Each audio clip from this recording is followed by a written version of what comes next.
దూరమే కనిపిస్తుంది. కానీ భగవంతుడు ఇచ్చిన కళ్ళు ప్రపంచాన్ని మొత్తం చూపిస్తున్నది. మరి వీటి ఖరీదు ఎంత, గుండె ఖరీదు ఎంత, కిడ్నీ ఖరీదు ఎంత, ఒక కాలు ఖరీదు ఎంత, నువ్వేమి ఇచ్చినావు అని అడుగుతున్నారు తల్లిదండ్రులు. ఇంకా ఏమి ఇవ్వాలా? ఈ సుత్తులో ఒక మంచి మెదడిచ్చి మనసు ఇచ్చి ఇన్ని ఆయుధాలు ఇస్తే ఈ లేని వాడు ఎంత బాధపడుతున్నారో ఆ ఉన్నవాడికి తెలియటల్లా. డబ్బే ప్రధానంగా జీవిస్తున్నారు. ఏమి ఇచ్చావంటే డబ్బే తల్లిదండ్రులకి ఆశిస్తున్నారు. కానీ డబ్బు ప్రధానం కాదు, వస్తుంది పోతుంది. కానీ మనిషి యొక్క జీవితం ముఖ్యం, ఆయన ఆరోగ్యం ముఖ్యం. అలాంటి సృష్టిలో మనం అంత హ్యాపీగా జన్మించడం సంతోషపడుతూ మన తోటి వారిని మనతో సమానంగా గౌరవించుకొని మరి వారితో ఈరోజు ఆత్మీయ విందు, వారితో మనం కలిసి అందరూ సంస్కృత భోజనం చేయాలి.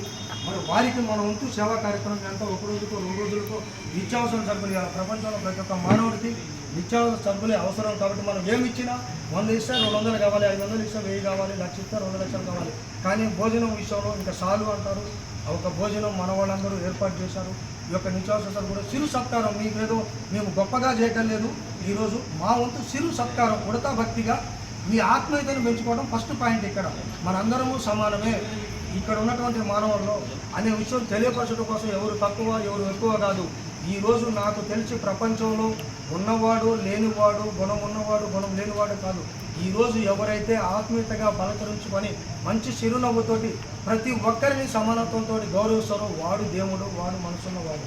ఇక్కడ మనందరూ పెద్దలు తెలిసిన వాళ్ళే. మీ అందరికీ సమయం లేదు కాబట్టి ఈరోజు ఎందుకంటే మీరు వచ్చి గంటన్నర అవుతుంది, ఎండకి ఎవరైతే ఉండదు కాబట్టి ఒక 10 నిమిషాల్లో మన వాళ్ళందరూ కూడా మీకు ఈ డిస్ట్రిబ్యూషన్ కార్యక్రమం చేపడతారు.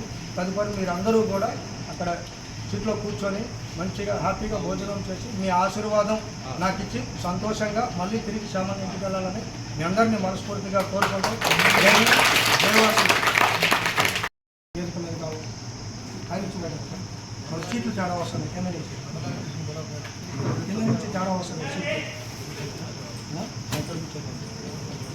మరి ఈనాటి ముఖ్య అతిథి మనం పిలవగానే వచ్చినటువంటి నా ఆత్మీయుడు, మీ అందరికీ తెలుసు తెలవదు, శ్రీనివాస థియేటర్ పక్కనే వారి మొత్తము ఏది సౌండ్ బాక్సులు, సిస్టము, కూలర్స్ ఇవన్నీ కూడా ఫుల్ బిజీ షెడ్యూల్లో ఉన్నటువంటి వ్యక్తి.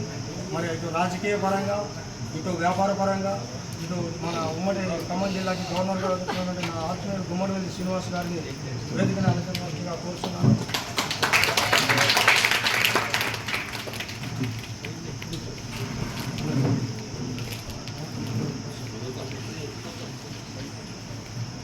ఈనాటి క్యాబినెట్ సెక్రటరీ నా ఆత్మీయుడు, మరి ఫస్ట్ నుంచి అన్నగారు అనుకుంటే మన వాసవికి మరి వాళ్ళిద్దరూ అన్నా చెల్లెలు నన్ను పక్కన వేశారు.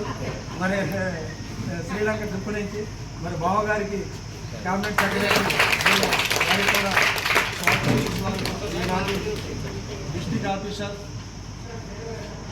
మన రేపూరి వాసవి గారు నా శ్రీమతి గారిని అనుకోవాల్సిందిగా కోరుతున్నాను. మరి ఇంటర్నేషనల్ నుంచి జిల్లాకి టూర్స్ ఇన్ఛార్జ్గా వచ్చినటువంటి మరొక డిస్ట్రిక్ట్ ఆఫీసర్ నా ఆత్మీయుడు, ఇప్పుడు ప్రజెంట్ నాకు వెన్నుముక గుండెకాయలా వ్యవహరిస్తున్నటువంటి దోసపాటి చంద్రశేఖర్ గారిని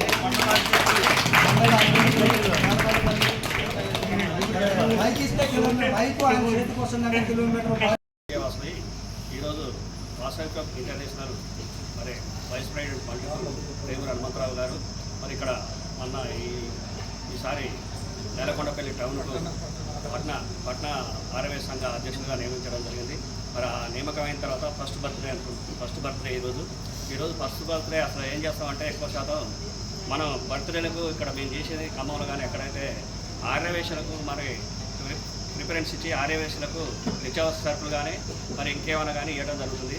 మరి అదే హనుమంతరావు గారు ఈరోజు కేజే వాసవి ఈరోజు ఈ కార్యక్రమానికి ఖమ్మం నుంచి విచ్చేసినటువంటి మరియు వేదికను అలంకరించినటువంటి డిస్టిక్ ఆఫీసర్లందరికీ మరియు ఈరోజు పుట్టినరోజు కార్యక్రమం జరుపుకున్నటువంటి హనుమంతరావు గారికి మరియు నా తోటి వాసవి క్లబ్ సభ్యులకి, ప్రెసిడెంట్కి అందరికీ, మరియు ఈ కార్యక్రమానికి మీరు పిలవగానే ఒక 2 గంటల ముందుగా వచ్చి మీ ఓపికకు ముందు నమస్కారాలు పెట్టాలి. 2 గంటలు అవుతుంది, ఇంకా ఓపికనే చూస్తున్నారు. మీ అందరికీ ధన్యవాదాలు. ఒకంత సంతోషం, ఒకంత బాధ. సంతోషం ఏంటంటే ఇంతరు వచ్చారు, పిలవగానే అందరూ వచ్చారు. ఒకంత బాధ ఏంటంటే ప్రపంచంలో భగవంతుడు ప్రతి ఒక్కరిని సృష్టిస్తాడు, పుట్టిస్తాడు.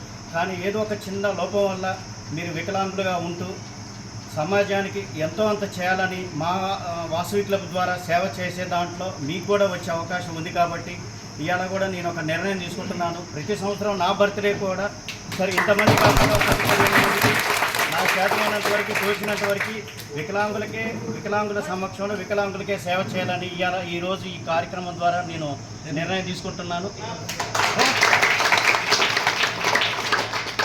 అలానే ఈ కార్యక్రమం అయిపోయిన తర్వాత అప్పుడప్పుడు నేను చెబుతూనే ఉంటాను, కాకపోతే మనకున్న బిజీ షెడ్యూల్ వల్ల కలవలేకపోవడం వల్ల మేము ఎంతో అంత చేయాలి, వికలాంగులకు చేయాలని అని మనల్ని అడుగుతుంటాను. ఇది కొద్దిగా అర్థం చేసుకోండి. ఈసారి ఏ అవకాశం ఉన్నా పర్సనల్గా వచ్చి అడిగినా నా వంతు సహాయం నేను చేస్తుంటాను. ఈ కార్యక్రమానికి మరొకసారి మీకు ధన్యవాదాలు వచ్చినందుకు. ధన్యవాదాలు.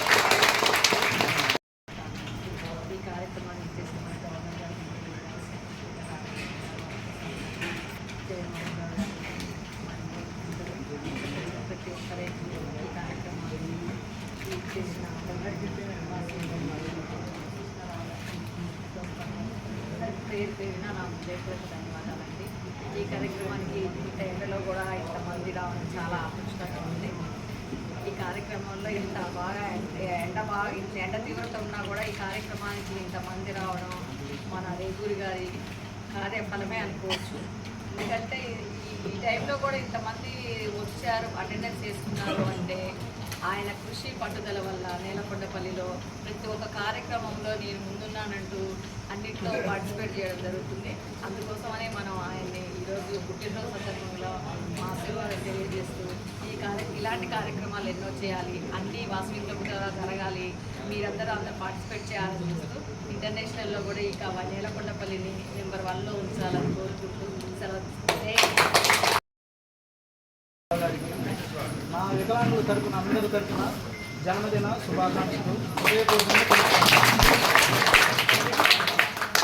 సార్ ఫోన్ చేసి పొద్దున్నే జానకిరామ్ మీ వికలాంగులు ఇంతమందికి నేను ఏదో ఒక చిన్న గిఫ్ట్ ఇద్దామనుకుంటున్నా నా బర్త్డే సందర్భంగా అని చెప్పి ఫోన్ చేస్తే నేను చాలా డిప్రెషన్కి గురయ్యాను.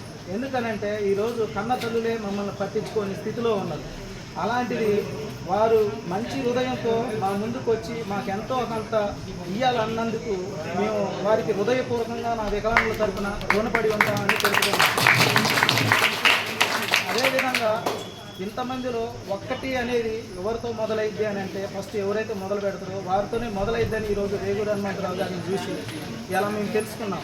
సార్ మాకు ఈరోజు ఇది చేయటం వల్ల ఇంతమంది పెద్దలందరూ వచ్చే సంవత్సరం మా బర్త్డేకి మేము చేస్తామని హృదయపూర్వకంగా చెప్పిన వాళ్ళందరికీ నా హృదయపూర్వక ధన్యవాదాలు చెప్పుకుంటూ సంతోషపడుతున్నాం. మాకు ఈ భోజనం ఈ వసతులు కల్పించినందుకు మరీ థ్యాంక్ యూ చెప్పుకుంటూ జన్మదిన శుభాకాంక్షలు తెలుపుకుంటున్నాను.